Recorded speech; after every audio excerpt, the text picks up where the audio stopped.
the 20-minute guided meditation, and then afterwards I'll give a talk, and then we have some time to to discuss some things if there is any questions. So let's start with that. So just sit comfortably and close your eyes, and then we'll start with the meditation.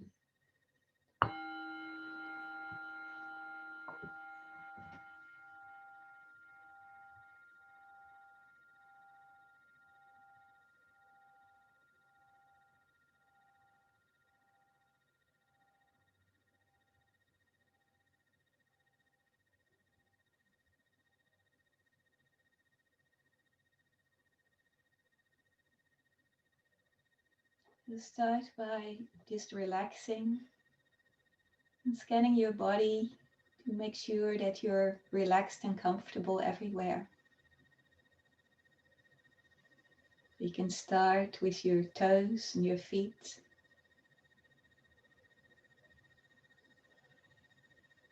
Going up to your legs. Let's see if you need to adjust them a little bit to be really comfortable.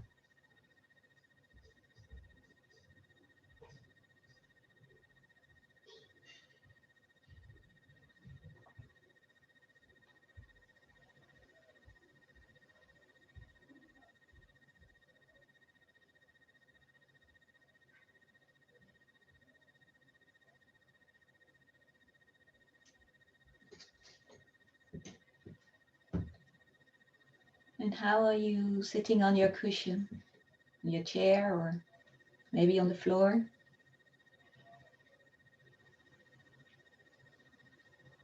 Is that comfortable enough, or do you need to move a little bit, adjust your posture a little bit?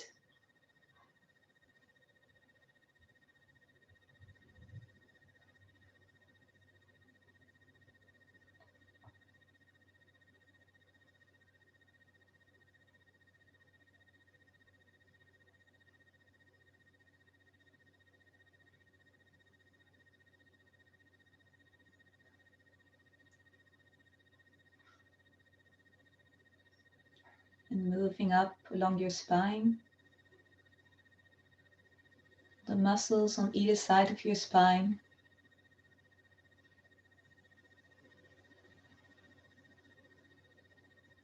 Are they comfortable? Do you need to relax them a little bit? Is there some pain or tension?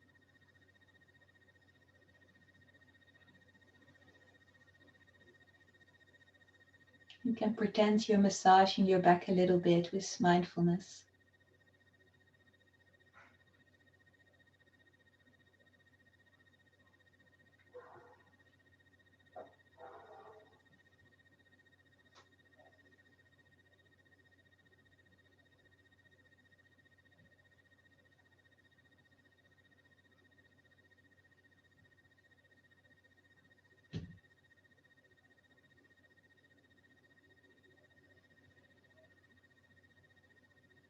And also check your belly, see if there's any tensions. And try to relax.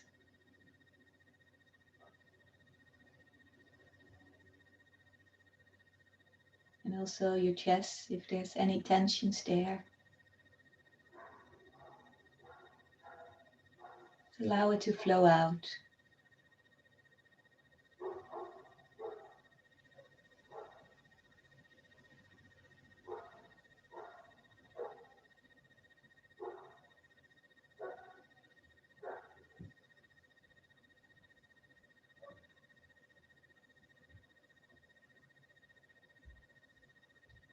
Especially check the muscles in your shoulders. Quite often we have tensions there without realizing it.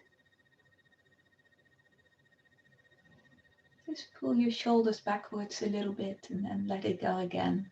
And relax.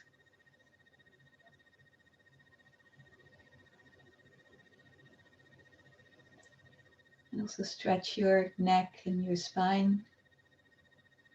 And let that go.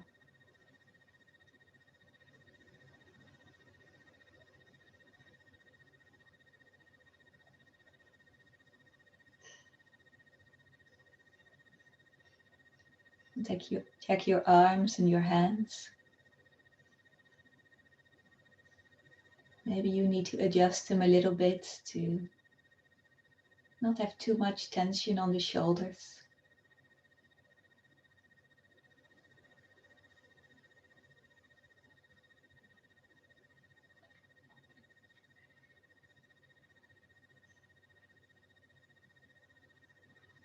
And going up along neck and throat. Just see how that area feels.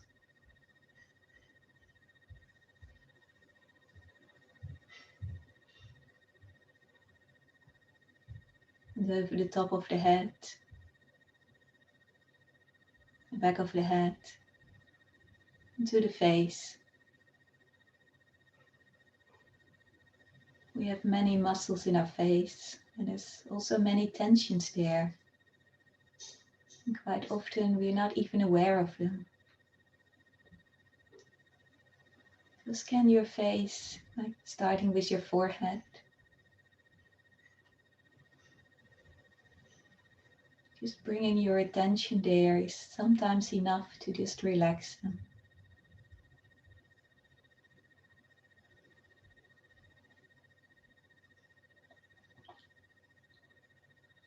Around the eyes.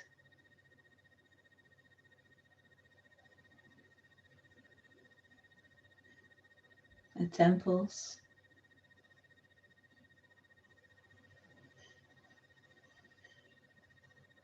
Around the ears.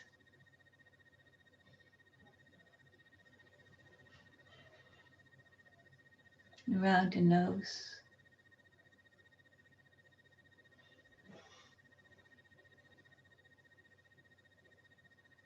Your cheeks.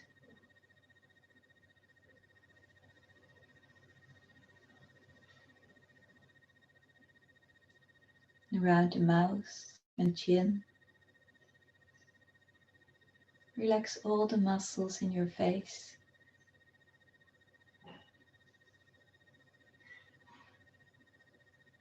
And smile.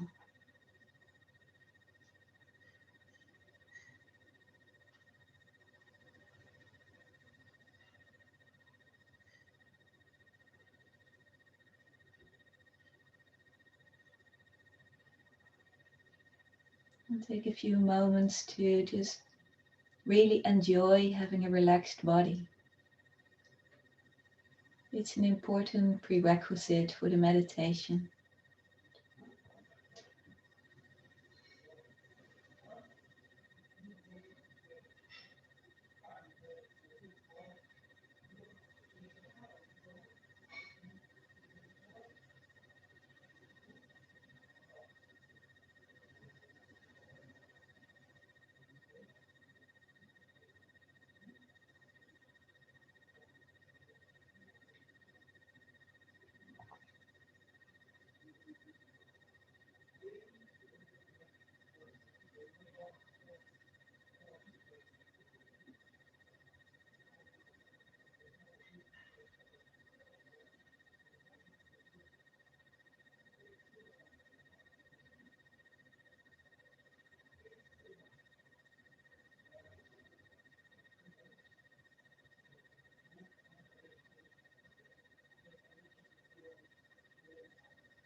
And take a few long, deep breaths.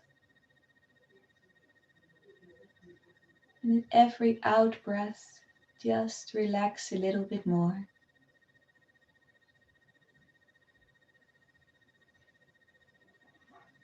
Just sink a little bit more into your cushion.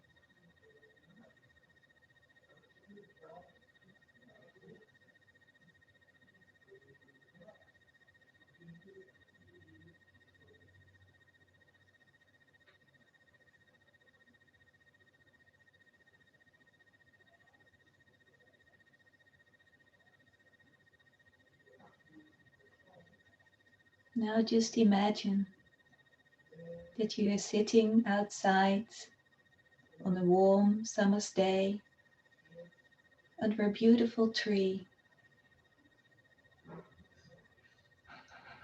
It gives you shade. It's not too hot.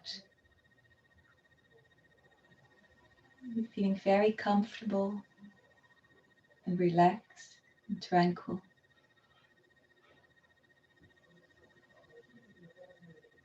And you notice that this tree is a Bodhi tree.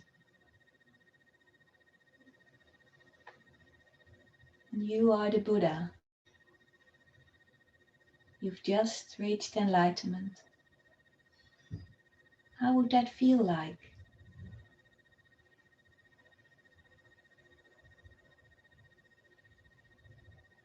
Nothing more to do, nowhere to go, no thoughts,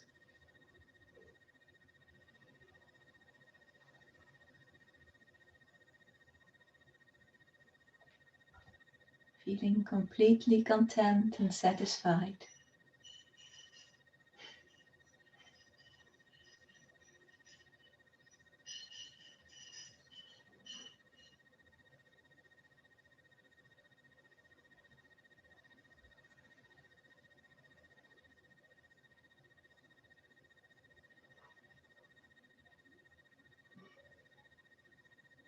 You see what that feels like inside yourself. That silence inside yourself.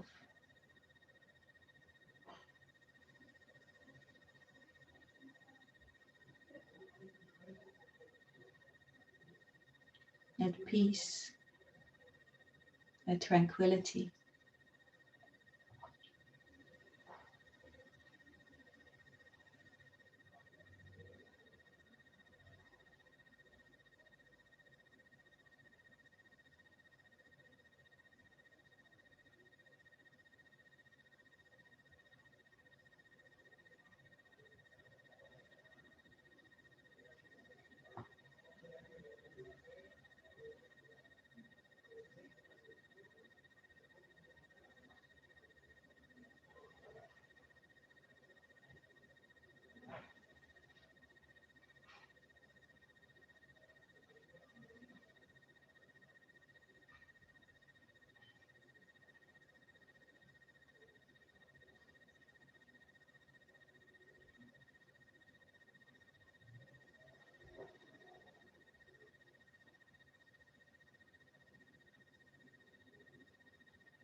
We're coming near to the end of the meditation. So just take a few minutes to reflect back.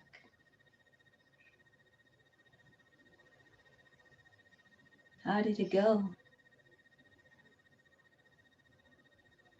How do you feel now, as opposed to the beginning of the meditation?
And finally, we'll share the merits of our practice to all beings.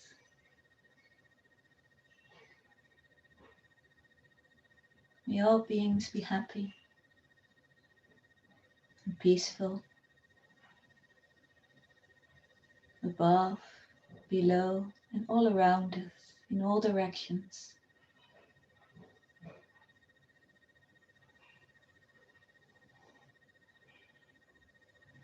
All beings, visible or invisible, big or small, human or non-human. May they all share in the merits that we're making here together through our practice.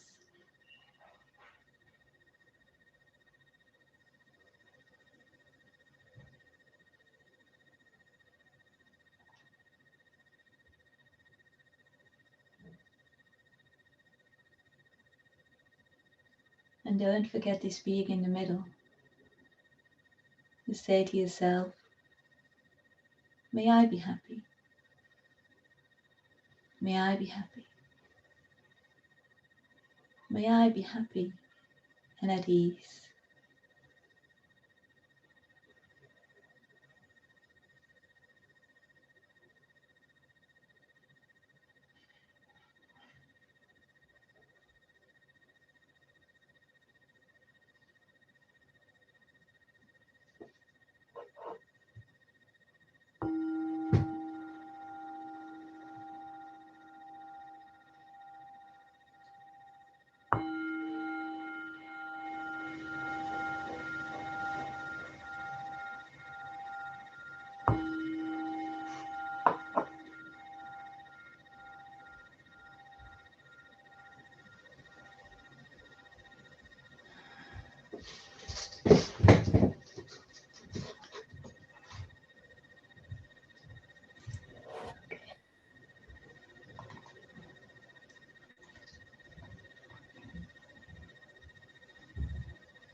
Okay, and also I will say hello to all the people I haven't seen yet.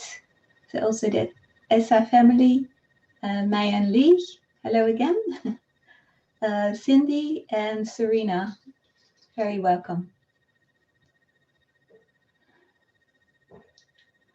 Okay, so today I want to talk about Rubber Duck Debugging the Mind. Well, actually I want to talk about the Vipallasas, and this is just an interesting title, basically.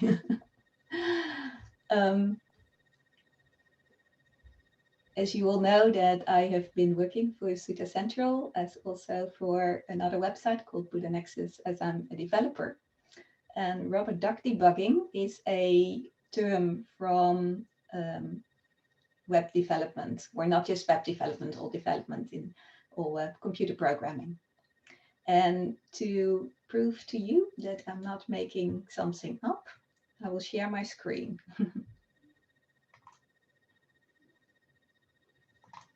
Let's see, here's the one, and then, okay, you should be able to see a big duck now. All right, so this is to prove that I'm not making anything up. It's the Wikipedia page. It does exist. All right, you don't have to read all that. I'm just going to tell you exactly what it is in the next slide. So what you do with Rubber Duck Debugging is if you have some code and quite often you come across something that it doesn't work the way you want it to work, and you're not sure why, and you tried everything and you just can't figure it out, then comes in Rubber Duck Debugging, and it is literally what it says. You take a rubber duck, you put it in front of your screen, and you're going to explain to that rubber duck every line of your code in very simple terms. Because you can imagine that rubber ducks are not particularly bright, so you have to be very, very specific. And somewhere within that explanation, you find out what's wrong with your code. And it actually works. And this is why I came up with this term. And the reason I came up with the term of a rubber duck debugging the mind is a few years ago, I was in meditation and I had this huge nimitta of a big rubber duck. So I had to laugh because it's like, okay, this duck's telling me that I have to debug my mind. So I want to do that today with the Vipallasa. And this is the Vipallasa Sutta. I'll read it to you, but don't worry too much if you're not understanding it right now. So this is a translation by Bhante Sujato, Anguttara Nikaya 449. The distortions of the mind. Mendicants. There are these four perversions of perception, mind, and view. What for? Taking impermanence as permanence, taking suffering as happiness, taking not self as self, taking ugliness as beauty. These are the four perversions of perception, mind, and view. So basically what this wants to say is that these are the distortions of our cognitive process. So basically this is like the basis of delusion, what is the basis of our suffering. You cannot see things as they truly are. So you're going around in a circle with perceptions condition your thoughts condition your views, and your views bend your perception again. So you're not sure of what's happening. So I first want to start with perceptions. You can basically in that circle start anywhere. But I just want to start with perceptions. I find that a little bit easier. And I have to get used to the unshare. Okay, now I'm back with all of you. Okay. Now perceptions, it functions like a filter. So the Pali word is sanya. And how that works is we are bombarded every day, every moment of every day with a whole lot of visual input, sound, tastes, touches, smells, anything. And it's much too much for the mind to process all that. So there's this filter of our perceptions. So you can, for instance, imagine like how this works. Light falls onto an object, light bounces off the object and then comes into your eye. Now, there's lots of things around you that produce this light that falls into your eye. But by that time, you don't know what it is yet or what to make of that. So what you do is this, the signal goes to your brain and then your perception starts to tell you what it is. It compares it with your database of all your memories and then comes up with a verdict. Oh, this is something really beautiful or good, or this is something really ugly and terrible, or it's something that you just don't care about. It's very neutral. And it filters out only those things that are important to you. So it is very untrustworthy and it can be manipulated. And that's what you see in social media, for instance. It's very easy to create a perception in people's minds by repeating a certain message over and over again. And then the perception picks that up and starts to believe that.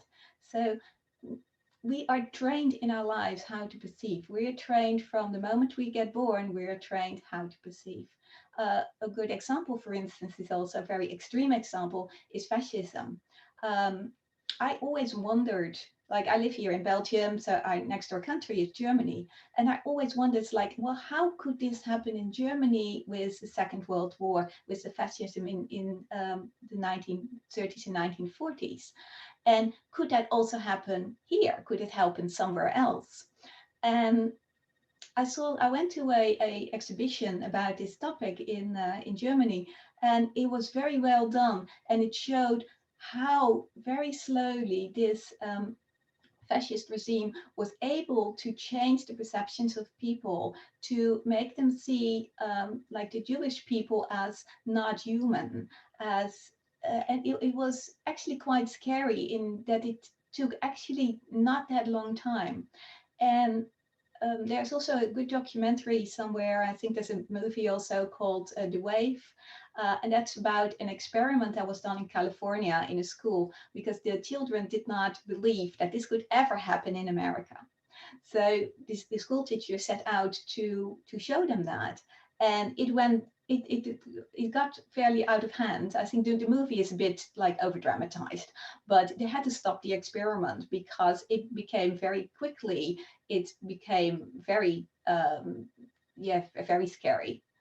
So this is something that can happen because we are trained how to perceive, but also with meditation, and when we learn to see this process, we also know how to, we learn how to get out of it. So that's what I'm also want to show you today. So you also get like disputes when one party is not willing to see things from a different perspective, and it really limits us. And Venerable Sariputta in the suttas is one of the disciples of the Buddha. He said also, it's like what the world thinks is happiness, the enlightened one sees as suffering. And an example of that is, for instance, going on a silent retreat. Maybe you've all been on silent retreats before and you really enjoy that, and it's something you want to do probably more often. But actually, it is the same as solitary confinement, but that is seen as a torture method. So we are voluntarily torturing ourselves by going on silent retreat. The difference, of course, is like we are going there of our own accord, and we are doing something that with our mind in order to, to see this, start to see this as pleasurable. While, of course, in solitary confinement, it's not. Okay. So let me, oh dear, I lost you.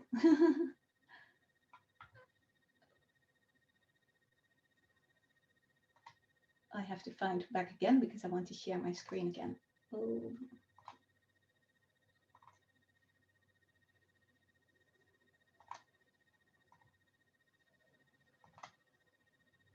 Okay.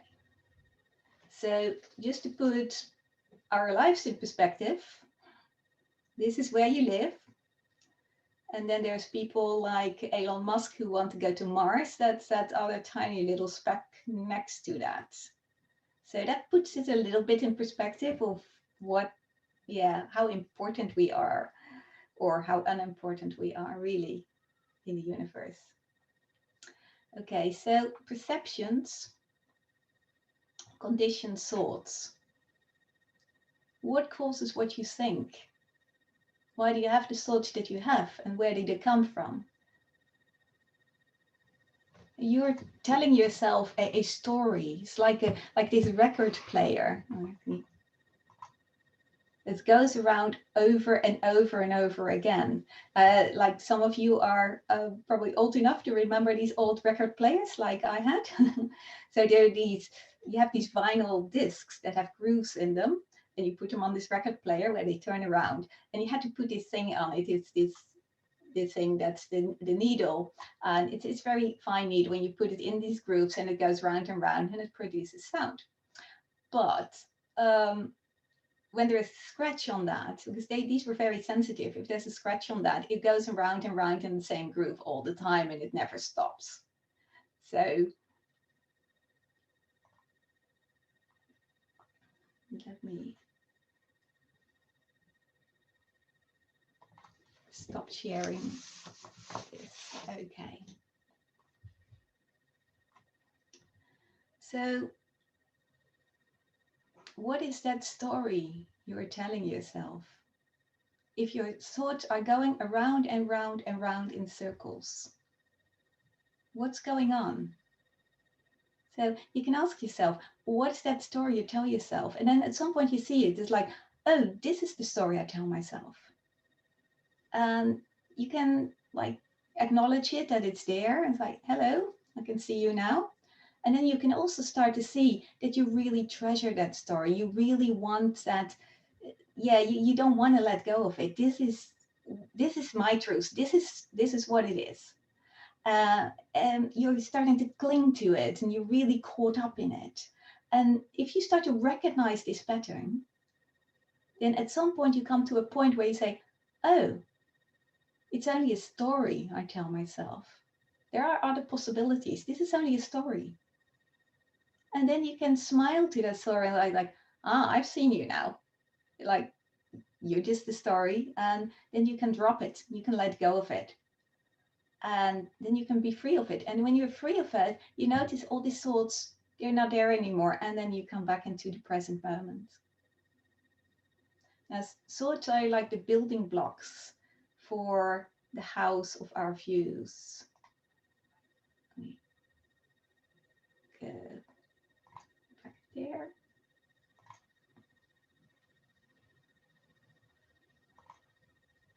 We had that one. So the house of our views. So basically you create the world in a way. It's like always a projection of what's in your mind. Like how you see things is very different from how other people see things. So you project onto the world what you believe it is. And then these views bend your perception again. So you're going around in this circle. So you cannot perceive what's too challenging for you.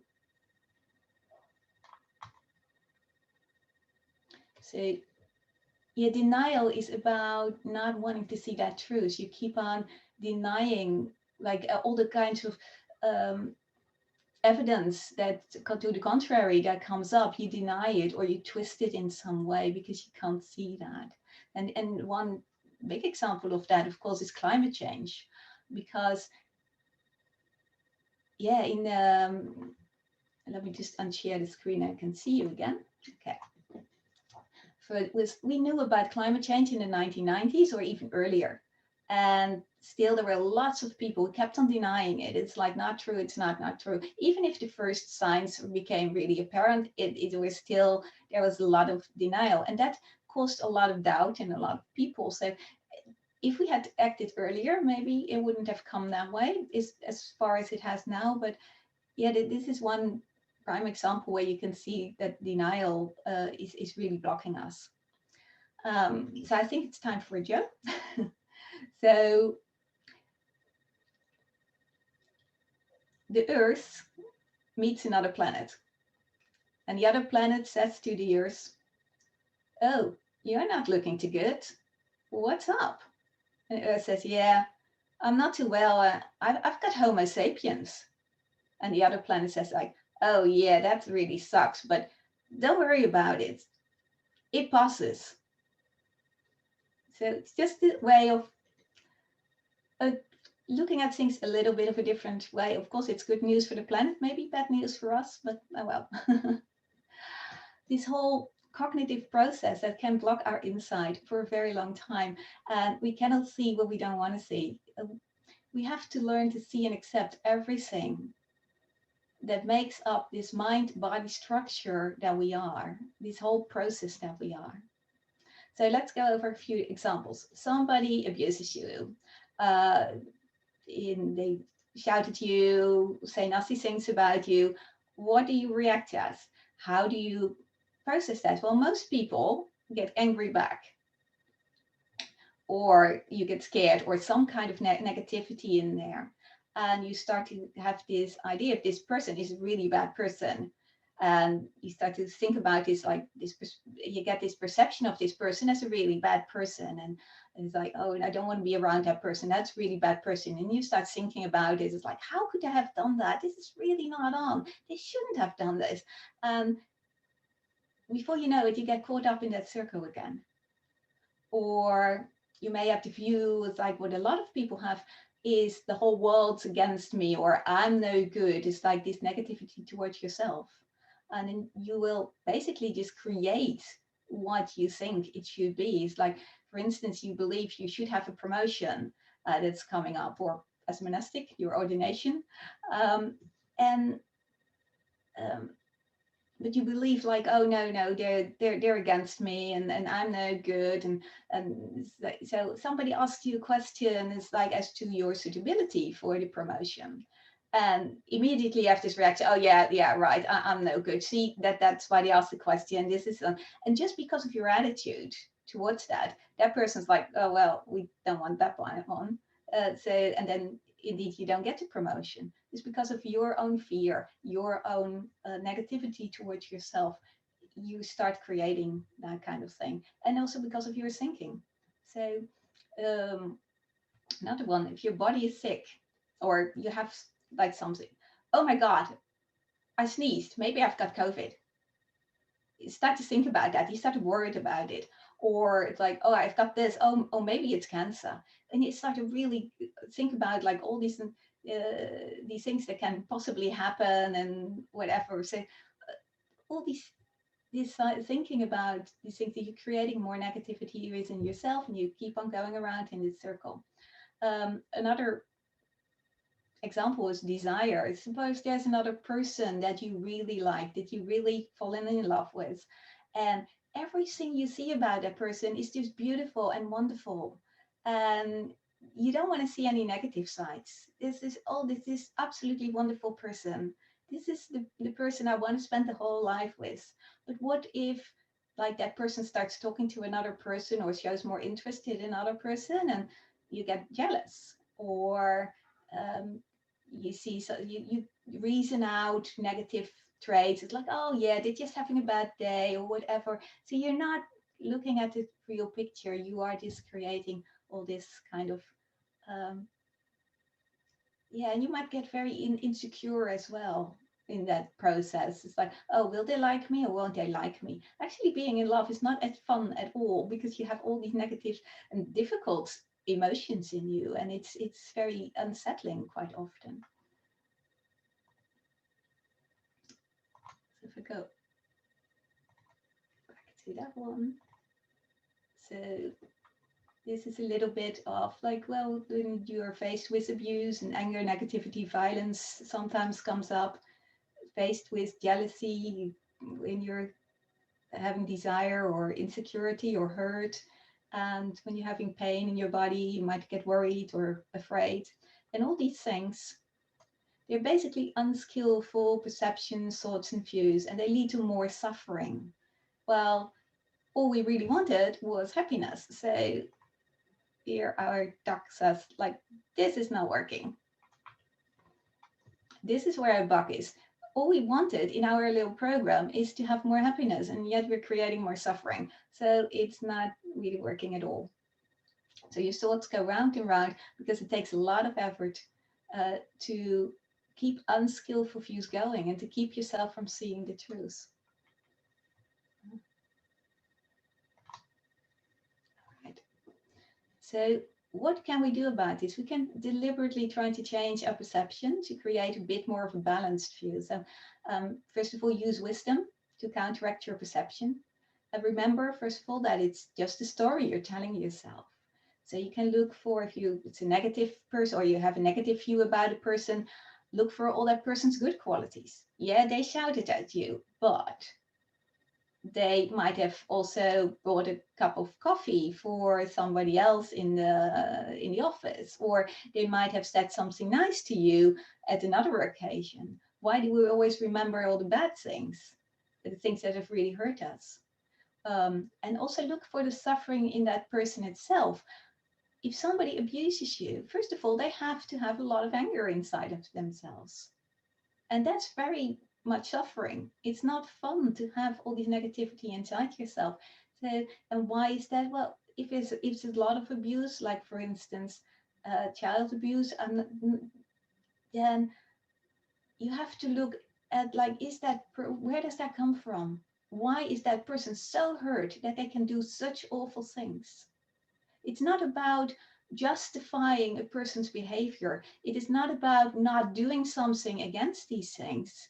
It's about also understanding a little bit of how the process works and how to deal with it in your own mind.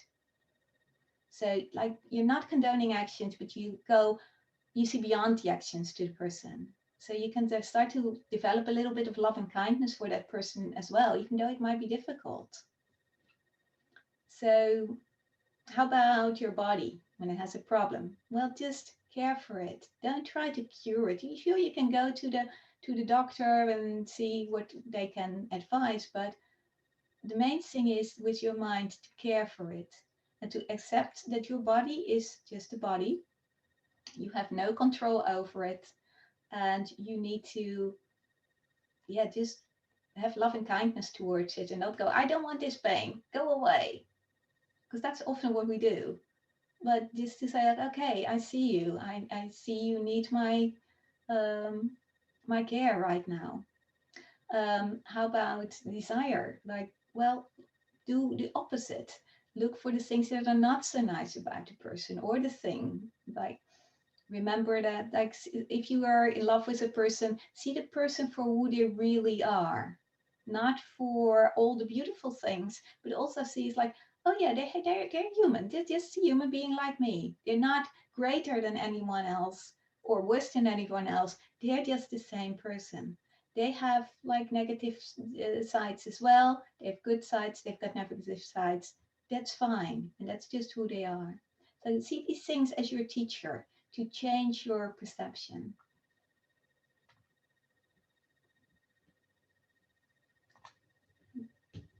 Okay, let's go to the next one. Hold on. So then you can change all these things around to learn more compassion, to learn not judging others, to learn accepting things as they are and caring. And basically what Ajahn Brahm always says, make peace, be kind, be gentle with whatever happens in your life. And then that leads to more happiness and less suffering. So Duck likes that one.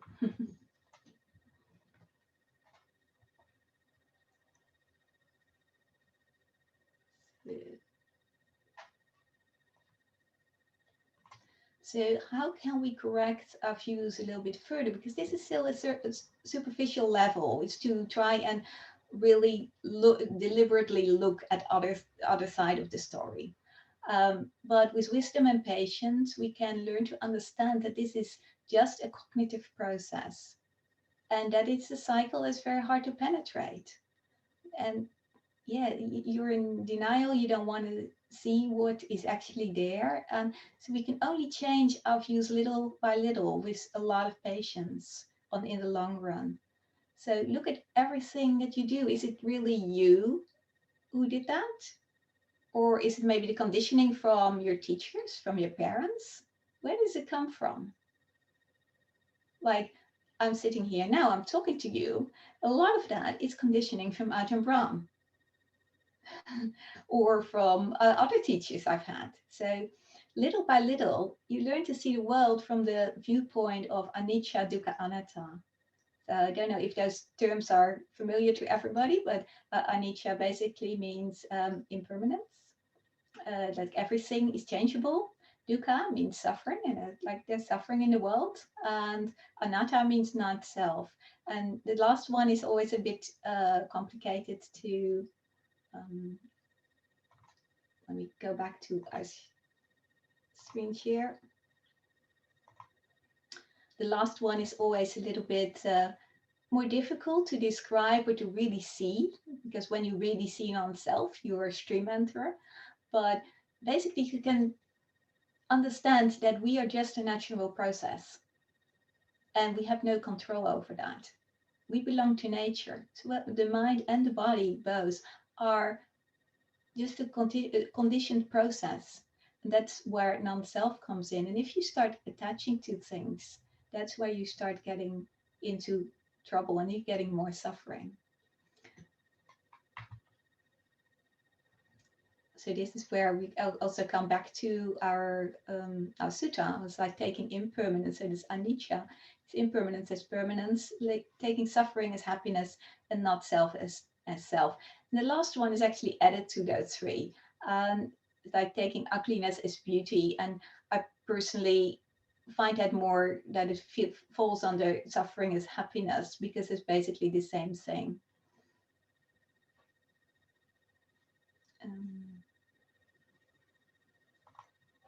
Oh, I did something wrong somewhere.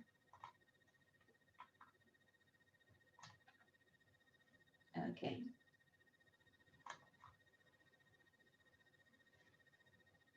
Am I still screen sharing? Yes, we can still see your screen, Venerable. Okay, then I need to turn that off somewhere. Okay. Okay, good.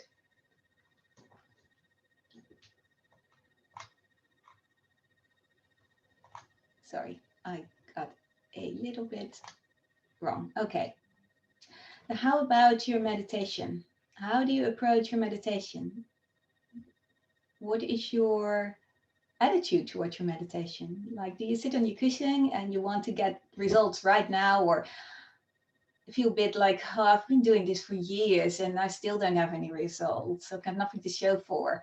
I want to have silence. I want to have insights. I don't want to be just, yeah. You know that feeling? I certainly do. But it's all just desire. It's wanting something that's not there at this moment. And what you have to do is to remember that meditation is not to get things, but to let go of things. And that's change of perception.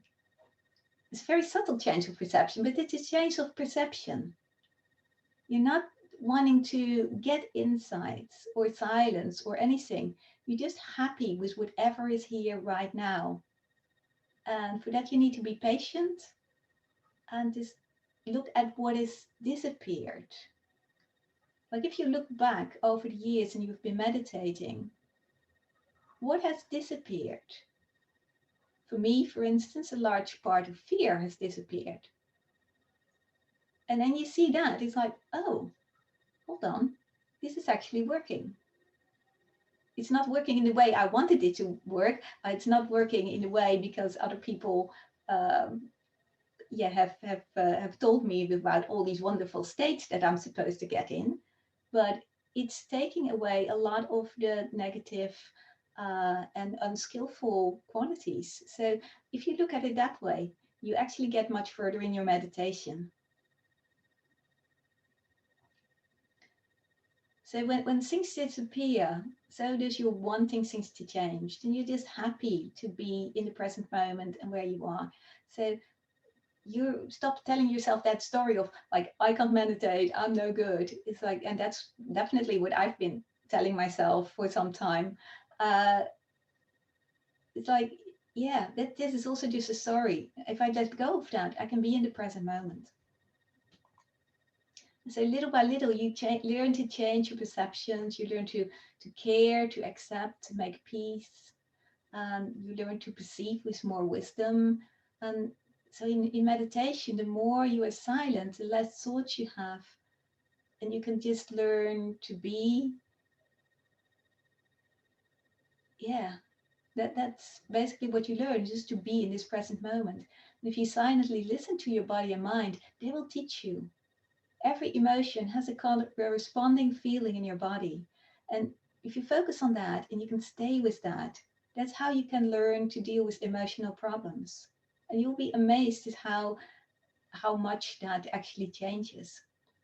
So learn how to observe those physical manifestations like your best friend, and then you can relax. And I want to give an example here of like what happens. So you're at home. Just imagine this. You're sitting in meditation. You're very calm and peaceful. And then your telephone rings. Oh no, I'm meditating. I'm not going to answer that. And then it rings again, more incessantly. No, I'm not going to do this. I'm going to sit in meditation. This is my meditation time. Good. And then there's a knock on the door, very loud. And you hear the voice of your best friend through the door. And you're saying, please help, I need to talk to you. I'm not doing well. So what do? Do you still say, stay seated in meditation? And they're like, oh, no, go away. I'm meditating. Of course you don't. You open the door, you let them in, you go, oh, what happened? Go sit down. I'll make you a cup of tea. You care for them and you're with them and you're listen to them. You're not going to give all kinds of advice of, oh, you should have done this or you should have done that. No, you just stay with them and listen to them and they'll tell you what's going on with them. And all they need is for you to be there and to create that safe space where they can feel held, where they can feel not judged and listened to. And that's the same way you have to look at your mind. Look at your mind as having all these different parts. Now, I'm not telling you to become schizophrenic or anything or have multiple personality disorder. Just look at your mind as if there's different parts there. And these different parts, they're all like, some of them are not there apparent at that moment and they can be triggered. But let me just share my screen again so I can give you an example of that.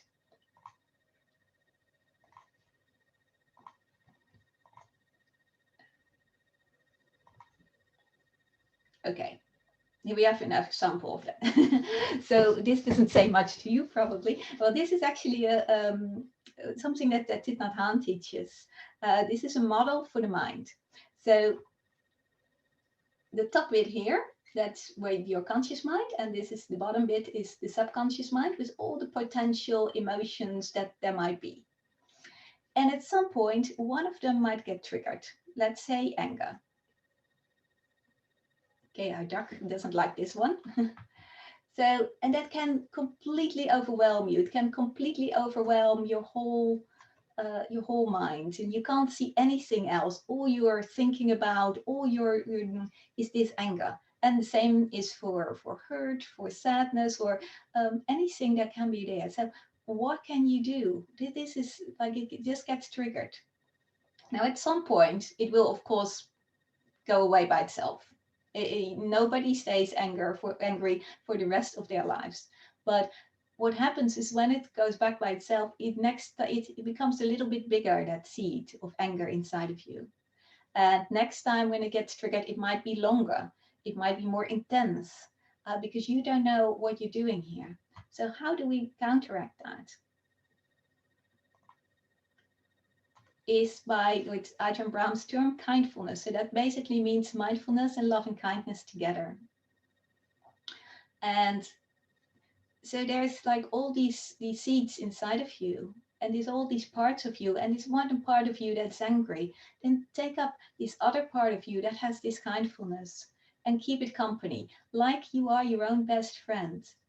And if you distance yourself a little bit from all these emotions, and it's like you're sitting with your best friend and you're holding that space and you're just listening to them and just giving them love. And so like, okay, I hear you, your anger, and you have a very good reason to be there. And I'm just here to help keep you company. And the way to do that is to look at that resonance of your anger or whatever emotion you're having inside your body. Where do you feel it in your body? I give you an example. One thing that happened a lot to me is that I feel it like a stone in my throat or something like that, or this sort of darkish feeling in my gut, or something like that. Somewhere in your body, you feel an emotion, you feel that emotion as a physical sensation. So that's much easier to stay with than with the actual anger itself, because then you start to look at the object of your anger more than the anger itself. So if you can stay with that feeling and go like, hello, I see you. Yeah, I know you're there, and that's fine. That's absolutely okay. And you have a good reason to be there. I'm going to keep you company because I'm your friend. Then what happens next is that the anger falls back. You can see at the bottom, it becomes a little bit smaller here. It might still come up next time. It might be triggered next time again. But it is just a little bit smaller. So next time it will be less intense, maybe less long in duration. And this is the way to do that. This is really the middle way. So you're not suppressing the anger, you're staying with it. You're not allowing it to overwhelm you, it is staying with it. So like this mindfulness together with love and kindness is very, very important. And if you learn to listen to your sensations, not by thinking about them or thinking about what happened in the outside world, but focused inside, then this will teach you.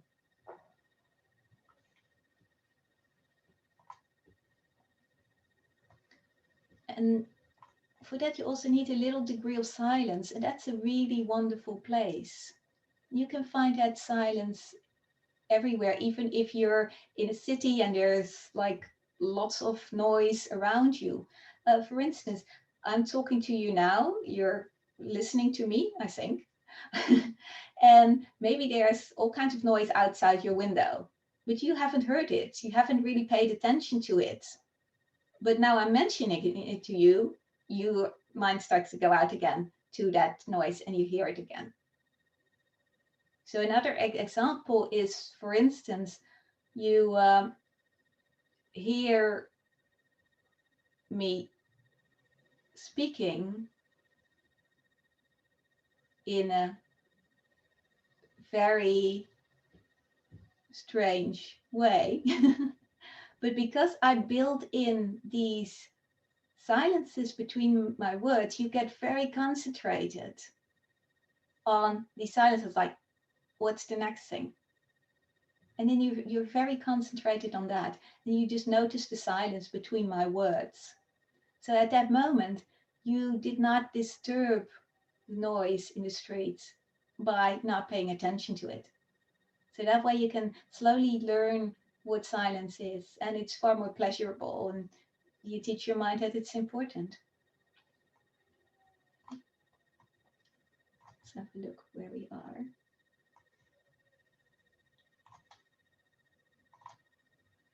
Okay. So with patience and little by little, you just change your perceptions that way. And these perceptions are very helpful for the path of liberation because like they create less wanting, make you feel more free. Like for instance, like, can you notice how often in a day you want something to change? Change your meditation, change your job, your house, your partner, whatever, change anything. And you don't want to see what's real. You want to see what you want to see. You deny what you're averse to. All that struggle causes thoughts and restlessness, causes tiredness. Thinking takes up an enormous amount of energy, so you get really tired. So when your mind becomes clear, slowly, it becomes more obvious of what is happening. So, and for that we need to do the work in the meditation. Little by little, your perception becomes clear. And when you perceive how things truly are, your thoughts change and your views change.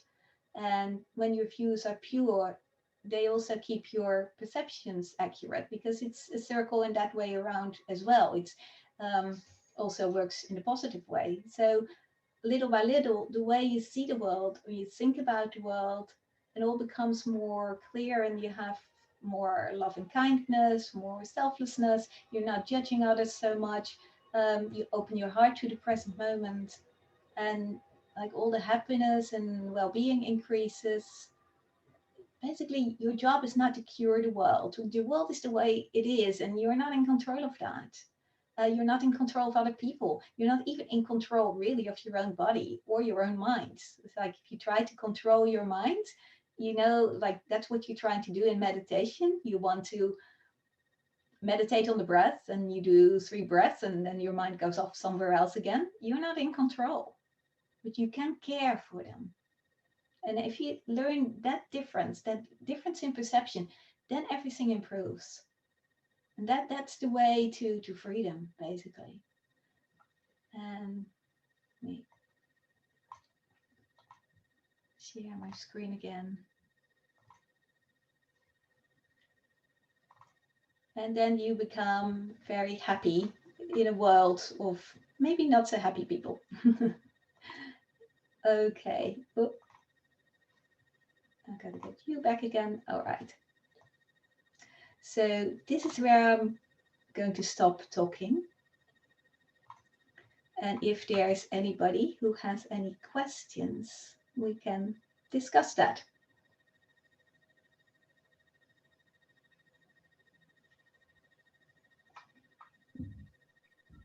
Well, thank you so much, Venerable. It's Tina here. I don't know if you can see me. We can still see the screen, by the way. This screen is still sharing. Sorry. That's fine. So thank you so much, Venerable. I really, really enjoyed the talk. Lots of Dharma gems right in there. And I love the analogy with debugging the mind and the rubber duck. And what I would, there aren't any questions that have come through in the chats, but if anyone has a question, feel free to put it into the chat. If you want to also ask the questions without writing it down, you could also just unmute yourself and do that too. For those who are here, you're also welcome to do that. Venerable, I would like to lead a question and put this question to the group. And the question is, what are your difficulties in dealing with unskillful perception, unskillful thoughts, or unskillful views? So this is a question that I'm posing to everyone for us to reflect on, especially after hearing Venerable's talk today. And then whatever you put into the chat, and for those who are here, you can write it into pieces of paper that I'm giving you. And then Venerable, I will then read out those answers to you, and then we'll seek your wisdom. Thank you so much. So everyone, please take time to just reflect on that question, your own practice, and feel free to put it into the chat. If you want to keep your answer anonymous, you just have to send it to me. Otherwise, you can send it to everyone. Okay, so I can see some people typing already. It's fantastic. I have a question, Venerable. Yes, yes. So my question is, so my mind always seems to desire pleasure, like, you know, to the extreme, like it's like every day, like that's what I'm seeking. Like I want that hit of pleasure. Like when you said, like, you know, like, oh, silence can give me some pleasure, I was just thinking as well, like, oh, can it actually? So I didn't believe that, or part of me didn't want to believe that.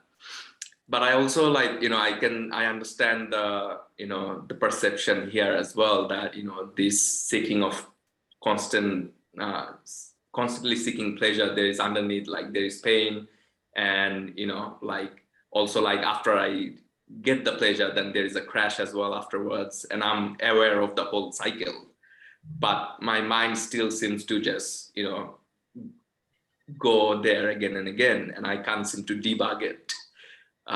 Though, like, you know, like I understand the wisdom and the, you know, the cognitive aspect of it as well, but the debugging is not happening. So, okay. So give me an example of something you are, so some simple example of something you're desiring. For example, food, right? So like, Yes. let's say I have to eat 3 times, and like I'm thinking, well, you know, all those 3 meals have to be really pleasurable. If not, then it's not like good enough. Food is a very big one, and I remember a specific nun. Like we have like as monastics, we don't eat in the afternoon, right? And we go on retreats as well, and you're not really in control of what you're getting for food because other people make it. And you can't go to the shop and buy something. And there was this specific nun, and she was like in this entire like retreat of like 3 months or so, and she was just thinking of chocolate cake. And she just wanted chocolate cake, and it's like trying to get rid of it. And she couldn't get rid of that. So after the retreat, she got a chocolate cake, and like in her mind, she had made this up of like, oh, this is this wonderful thing. And she tasted, and it wasn't nearly as interesting as she thought it was going to be. So it was quite a disappointment there. and quite often it's like that. It's like you're getting it, and it's not really fulfilling what you thought it was going to be, and then or it fulfills it for a little while, and then it goes again, and then you want like then the desire doesn't stop. It's what you're desiring is desire. If that makes any sense. You don't want an object, because when you have the object, even if like you want to have a car, okay, you have got that car, it's lovely for a few weeks, and then afterwards it's becomes stale, and you want your mind goes off to something else that it wants.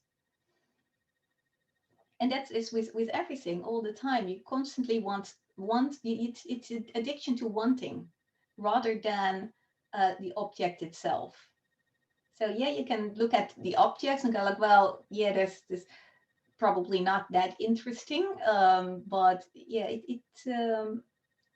if you start looking at it, it's like, oh, the problem here is that I want rather than the objects of my desire. That's one step going into that direction. And like I said, these things take a lot of time. It's really little by little. It's like this, you're like this huge big mammoth tanker which is going in one direction, and trying to steer that around, it takes a lot of time, and it takes a lot of effort. So it's not something that's quick. But if you keep on reflecting with wisdom on, it's like, oh yeah, maybe I want this chocolate cake now, or I want this hamburger, or I want this, but I know up front it's not going to be as nice as I thought it was going to be. But don't be too hard on yourself either. It's like, don't go, it's like, okay, I'm going to quit out all the nice stuff, and I'm just going to eat all this stuff that I don't like. That's not working either. That's going the opposite direction as well. That's the other extreme. Thank you, Venerable. Thank you, Venerable. We have a comment from someone who says that she had the exact same experience on retreat, except hers wasn't chocolate, it was eggs. But food is something that does come up, especially when it comes to craving. Venerable, we've got a lot of questions and comments, so I'm looking forward to quite a fruitful discussion. Someone has posted a comment and a question, which is, I love the analogy of the friend knocking at the door. Naturally, we feel inclined to open and help. However, more often or not, the one knocking at the door could be at the hindrances that we face in meditation, such as aversion, desire, sloth and torpor, restlessness, doubt. How do we befriend these visitors at the door? Well, just like that, they're visitors too. You are not really in control of these things. And if you just keep on repressing them and not looking at them, they will just become bigger, these hindrances. So if you're like sitting in meditation and you know it's like, oh, I have this ill will coming up, then stay with the ill will and it's like, okay, you are here now, but stay with it with mindfulness and love and kindness. And it's not so easy to actually look at the hindrance itself directly, because then you start looking at all the objects outside, because they usually are connected to objects outside. When we have ill will, it's something outside or ourselves that we have ill will to, and then we start looking at that and thinking about that, and then we just completely lose it. But see, where does it resonate in your body? Where is that feeling? And stay with the feeling. And that is where you can have love and kindness and mindfulness. And because then it's a bit like you step a little bit outside of yourself. it's not anymore my defilement, it's a defilement. And you're looking at it rather than being part of it. Thank you, Venerable. And it's almost like we have to be careful not to have, say, for example, aversion or ill will towards the ill will, and Yes. not to have craving towards the craving because it's so pleasurable as it arises. That's a very, very good point. And that often happens. It's like, oh, I'm sitting in meditation, I don't want all these things. And then you add on more and more negativity towards it, and you're not getting anywhere. Yeah. Okay, thank you, But Venerable. sometimes I'd like to add something to that. It's like, because of course, we don't have that much time that I could speak about all these things, because there's, of course, a lot more about it. But for instance, where you have the image where anger comes up into your mind or whatever negativity, yet it's the staying with it with love and kindness and keeping it company. But quite often there's also a second voice that goes like, oh, go away, I don't want you. And that voice also needs that love and kindness and mindfulness. So you have to see, it's like, which one is stronger at this moment?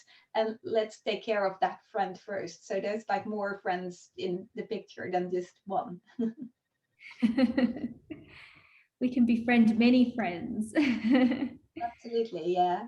But if you just understand that what you are, this is just a natural phenomena, a process, is this mind-body structure. And distance yourself a little bit from that, as in, okay, so this is this process, and I just want to understand, like a scientist, how this works. And then look at, like, okay, this works this way, if this happens, then that happens, etc. And that way you can learn to understand a little bit more about how your own mind works. I heard a very good one from somebody. He was here last Saturday, and he said he was taught that to look at himself as if he was looking from the perspective of an alien. So if there's an alien and like they encounters this human, it's like all very strange and weird, and it's like, oh, how does this all work? So yeah, it's the same way. Yeah. Right. Venerable. So we've got another comment which comes as an answer to my earlier question about our practice, how to deal with unskillful perception, thoughts and views. And this is a +1. So someone else thinks this is a good question too. So this person finds difficulty with finding the balance of kindfulness that is enough to allow you to be with the suffering and not to repress it. I think kindfulness can never suppress it. If you're suppressing something, you're doing it with negativity, of like, I don't want this. I don't think you can ever have enough or too much kindfulness. Thank you, Venerable. And by the way, if anyone, if you've posted something or you hear something and you have a follow-up question or comment, feel free to put it into the chat as well. The next is this, Venerable. The stories you tell yourself about your personality, who you are as a person, strengths and weaknesses, what you can and can't do, what you can and can't achieve. So these are some of the things that can become unskillful thoughts. How do we deal with that? Yeah, in our society, we tend to, I suppose it's the same for Australia, is very competitive. And we get taught from an early age that, like, we have to be better, we have to do well in school, we have to be better than everyone else. And we constantly in this rat race of like, I'm here and I'm not good enough and I need to go there where I am better. And you never get there, because then there is something else. If you get this, then you get this, the next one again. So you get the next diploma, and then you have to now do the next step. So that can start to create a lot of insecurity in people. And you can start to like make up these stories about yourself of like not being good enough. I just can't do this, and like everybody else is better than me. And you start to compare yourself with other people. That's a very negative story to get into. But a lot of us have that, and me included. I've also been raised in that same way. And yeah, like I had to be the best in class and whatever. And it's taken, I think I'm still not completely out of it, and it takes some time to really unstructure and go to that conditioning. But yeah, just to remember all the times, like, no, you're good enough. You're just like in the same boat as everybody else, basically, on this planet. There's nobody that's better than anyone else. It's just our perception that tells us that somebody else is better than another. Thank you, Venerable. And a related question from someone here at the center. This person's difficulty is in convincing myself that a negative thought is just a story. I tell myself even though I know the thought is irrational. Any advice for that? Sorry, can you repeat it one more time? Sure. So this person's difficulty is in convincing herself that a negative thought is just a story. I tell myself even when I know the thought is irrational. Mm-hmm. It is, yes, even though you know it's irrational, it still continues on, basically.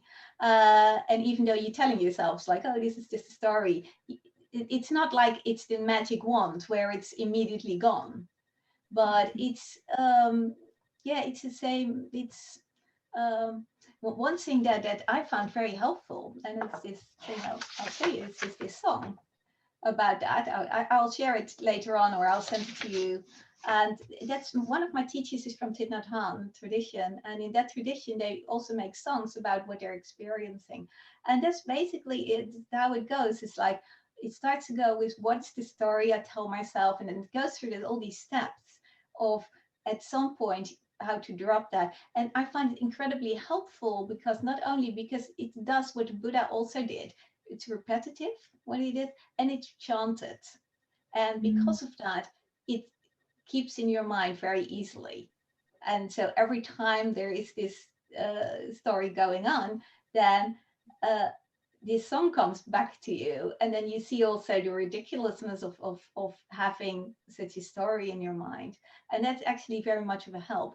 But it's not always easy to let go of it. And you have the next day, or you haven't, especially if you're not feeling very well, or if you didn't sleep very well, things seem far more grim and difficult, and then yeah, the story comes back again. So it's like little by little. You can't change things quickly, but you have to have patience and just keep at it, keep doing it. Thanks so much, Venerable, for those words of encouragement.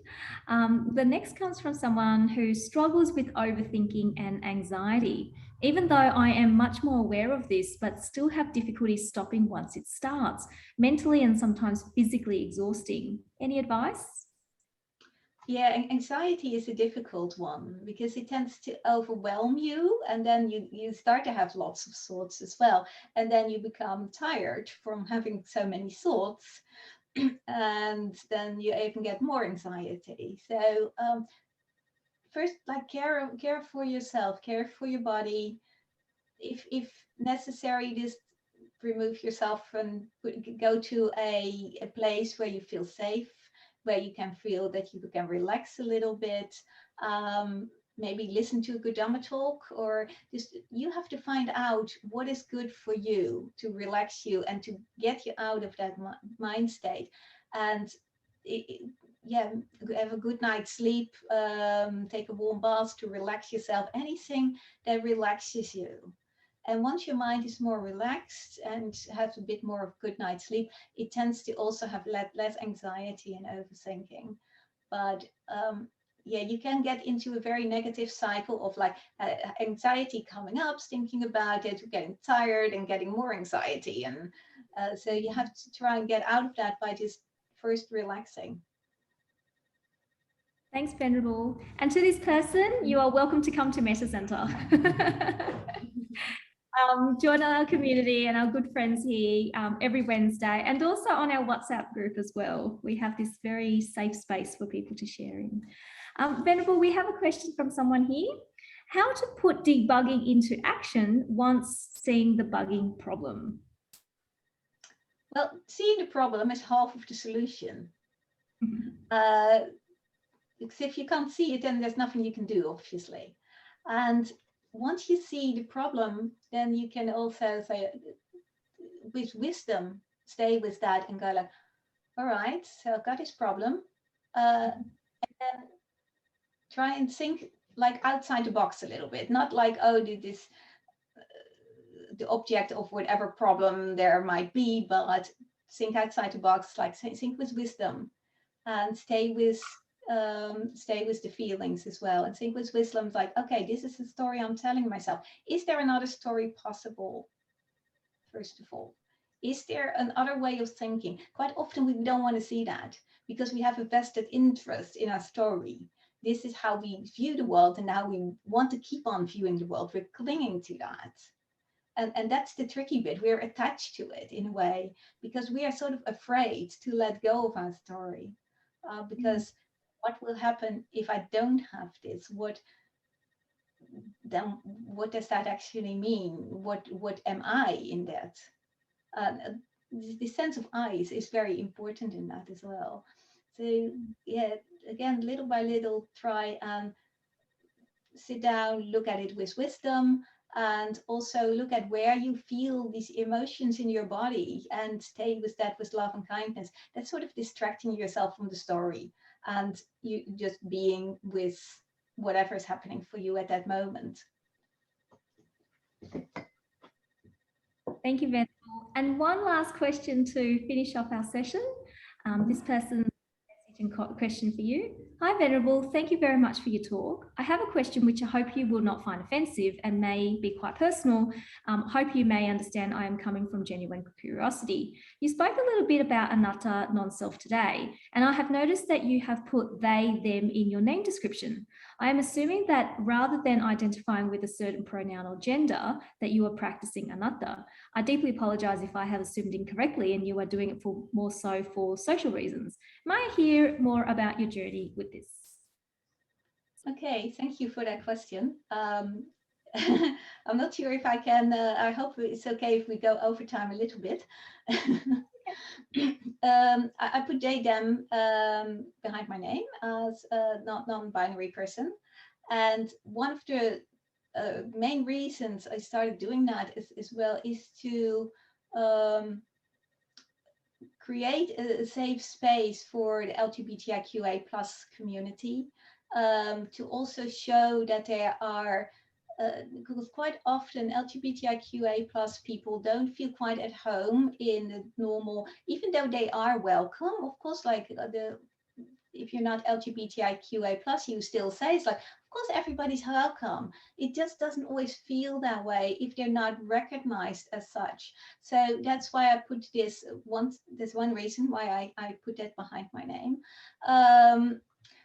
The question of anatta is an interesting one, because yeah, that's not the reason that I put it there. Like, to start with that. I'm also not a sotapan yet, so but still, yeah, I'm not sure how I can quickly address that question, but there are different levels to practice. We all have an identity in some way. We all identify with either being man or woman or neither. And that's a conditioning we are getting from also from our childhood, and sometimes that's perfectly okay for us. This is how we feel, and that's perfectly okay. We've been raised as a boy or a girl, and that's perfectly okay. We feel quite happy with that. But there are some people that don't feel quite happy with that. There are people that feel like, I'm in the wrong body. And I only recently learned is that is a neurological response.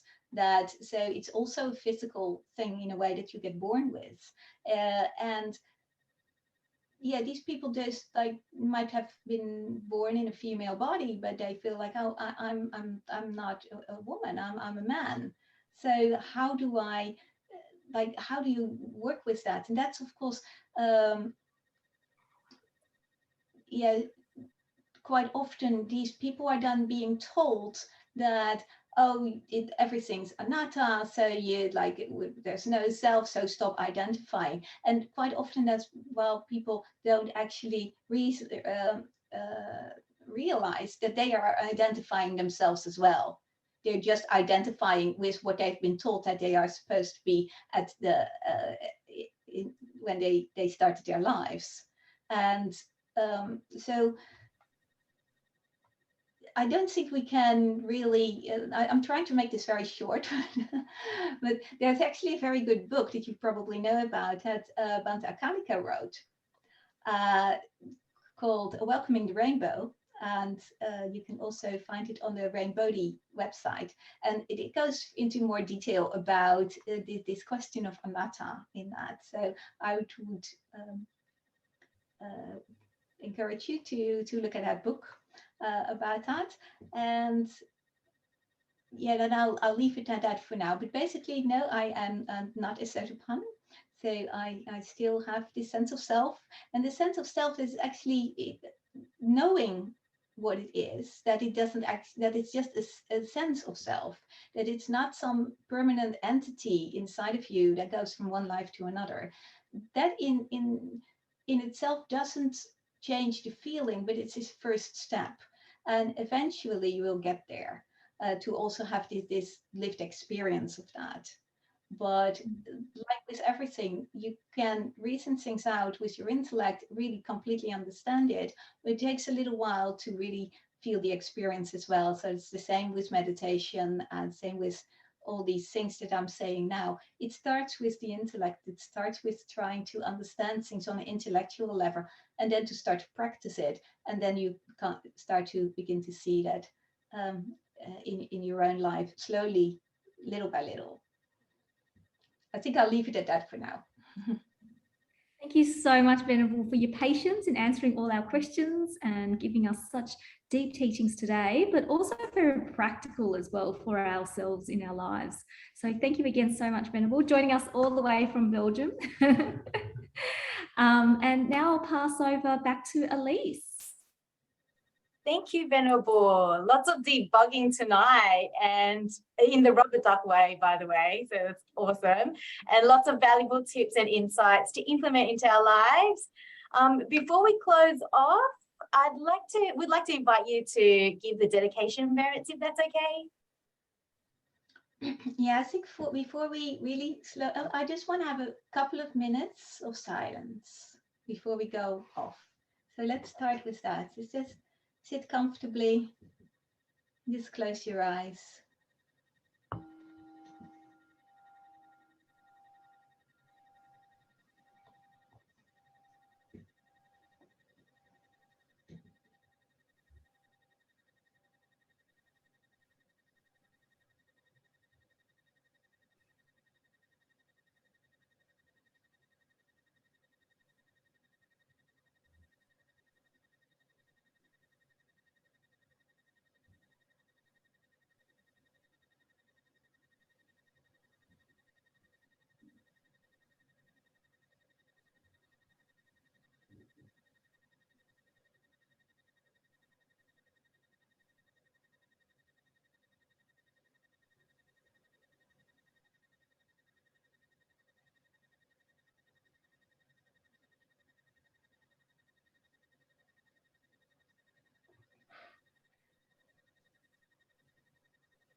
Maybe share all the merits that we've made through our practice here with all the people assembled here in this virtual space,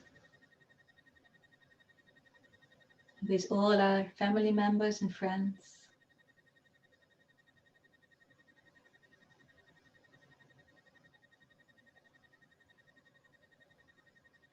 May they all be happy, peaceful.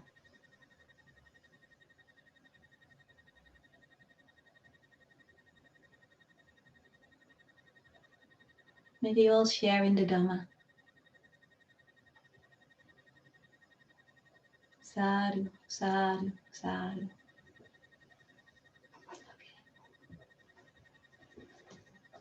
Thank you so much, Venerable, and thank you everyone for attending today's session and holding space. We really appreciate having you here, Venerable. And just before we head off, just some quick announcements before we end. So next week we have Venerable Tupton Choki speaking on the topic of where were you when the world ended? So hope to see you guys there. Also, for more information about Metta Center events, keep a lookout and stay up to date with our social media platforms. We have Facebook, Instagram, and all the cool social media stuff, and our weekly mail outs as well. And finally, if you'd like to be part of the Metta Center WhatsApp group, please either contact one of the admins or contact the contact@mettacenter.com, or just send me your number on this chat. And Richard has kindly posted up some links to the Metta Center socials. So check us out. We are cool people. So, and we share the Dharma together. So yeah, see you guys next week and for more events to come. Thank you. Please. Bye-bye. Thanks so much for Thanks for everything. coming. Thank you, Venerable.